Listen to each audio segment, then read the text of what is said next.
உண்மை அன்பு அழகு பார்க்காது அப்படின்னு சொல்கிறேன். ஒரு அம்மா இருந்தாங்க, சாரதான்னு பேர் அவங்களுக்கு. சின்ன வயசில் ஒரே ஒரு குழந்தை அவங்களுக்கு. அந்த பையன் 4 வயசாக இருக்கக்குள்ளேயே அவங்க வீட்டுக்காரர் இறந்துட்டார்.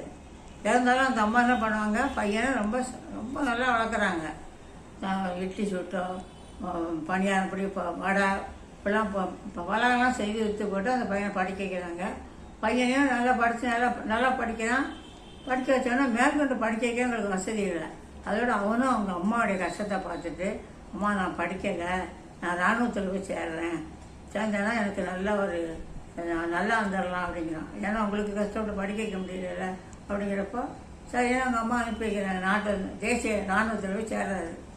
அப்போ அவங்க சொந்தக்கார பொண்ணு அந்த ஊர்லேயே அவங்க சொந்தக்காரங்க, அவங்களுக்கு அப்பப்போ இவங்களுக்கு உதவ சொந்தக்காரங்க அவங்களுக்கு பொண்ணு இருக்காங்க. அந்த பொண்ணும் இவனும் அப்போ ஒருத்தர் விரும்புவாங்க. ஆனால் அதை அப்பா அம்மாட்ட சொல்லலை. அவங்க அம்மாவுக்கும் அவன் இராணுவத்தில் சேர்ந்து வந்தோடனே அவனுக்கு அந்த பொண்ணை கல்யாணம் பண்ணுங்கிற ஆசையாக இருப்பாங்க.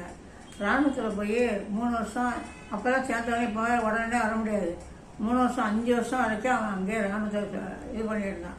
ஒரு தடவை இராணுவத்தில் போர் நடக்கக்குள்ள அவன் பக்கத்தில் குண்டு வெடித்து அந்த முகமெல்லாம் செதஞ்சு போய் ரொம்ப பாதிக்கப்பட்டு ஆஸ்பத்திரியில் 6 மாதம் வைத்தியம் பண்ணாங்க. ஆனால் நண்பர்கிட்ட சொன்னால் எங்கள் அம்மாவுக்கு தெரிவிக்காதீங்க, எங்கள் அம்மா தெரிஞ்சால் ரொம்ப கஷ்டப்படுவாங்க, சொல்ல வேண்டாம் அப்படின்ட்டான். 6 மாதம் அப்புறம் உடம்புக்கு சேரனா அந்த முகம் கம்ப்ளீட்டாக செதஞ்சு போச்சு. அவருடைய அடையாளமே தெரியாத அளவுக்கு செதஞ்சு போச்சு. ஆனால் என்ன பண்ணான், அவங்க அம்மாவை பார்க்கணும் ஆசைனால வந்தான். இவருக்கு வந்து அவங்க அம்மா எப்போ வரான்னு பார்க்குறாங்க. வரவே இல்லைங்கிறப்ப கவலை இருக்கல.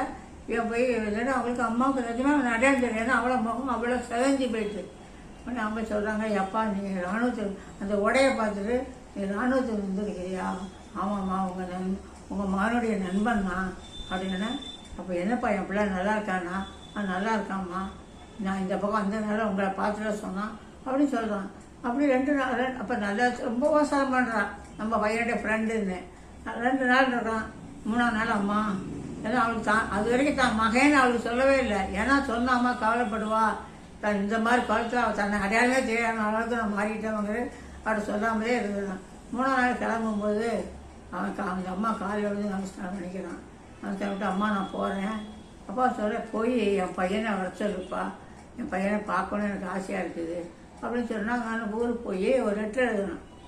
அம்மா நான் தான் வந்தேன், நான் தான் உங்கள் மகன், ஆனால் என்னுடைய முகம் செதஞ்சு போனதுனால நான் அதை உங்களுக்கு தெரிவிக்க விரும்பாமல் நான் 3ஆவது மாதம் இது பண்ணிட்டேன் அப்படிங்கிறப்ப அவங்க அம்மா அடப்பா 3 நாள் அவங்க இது இப்போ ட்ரெஸ்ஸெல்லாம் அவங்க தான் துவைச்சி போடுவாங்க. உடனே ஐயோ நம்ம பிள்ளை நம்மளை வந்து தெரியாமட்டாலும் உடனே என்ன பண்ணுவாங்க, உடனே கிளம்பி அந்த அவனை விரும்பினால அந்த பொண்ணு அவங்க சொந்தக்கார பொண்ணு அவளையும் கூட்டிக்கிட்டு இராணுவத்துக்கு போயிடுறாங்க. அங்கே போகிறப்ப அவங்க மகனை கட்டிப்பிடிச்சு அழுகுறாங்க. ஏன்ப்பா அப்படி சொல்லாமல் இருந்தேன், நீ சொல்லாட்டி எனக்கு ஒன்று தெரிஞ்சுது, எப்படிவா தெரிஞ்சுதுங்கிற, நீ 3 நாளாக ட்ரெஸ் ஆகுது போட்டிஇல்லை, நான் துவைச்சி போட்டேன்ல, அதில் உன்னுடைய வாசம் எனக்கு தெரிஞ்சுது, இது நம்ம பிள்ளையோடைய வாசம் இல்லை அப்படின்னு நான் புரிஞ்சுக்கிட்டேன் அப்படின்னு சொல்கிறப்போ ஆனால் சொல்லுவான், அம்மா நீ ஏற்றுக்குவாம்மா. ஆனால் அவள் என்னை விரும்பலாம்ல, அவள் என்னை ஏற்றுக்கணும்ல, அது எந்த மாதிரி அசிங்கமான என்னை ஏற்றுக்குவாளா அப்படிங்கிறப்ப அவள் சொல்லிடுவா, நான் வந்து உங்கள் உருவத்தை பார்த்து விரும்பலை, உங்களுக்கு உள்ளத்தையும் நல்ல மனசையும் பார்த்து தான் விரும்பினேன், அதனால் நான் உங்களை கல்யாணம் பண்ணிக்க எந்த தடையும் இல்லைன்னு சொன்னேன்னா. அப்போ அவங்க அம்மா 2 பேரும் கல்யாணம் பண்ணிக்கிறா. 2 பேரும் சந்தோஷமாக இருக்காங்க. அந்த அம்மாவும் சந்தோஷமாக இருக்கிறாங்க. இதுதான் உருவத்தை பார்த்து தான் காதல் வராது. உண்மையான காதல் அழகை பார்க்காது.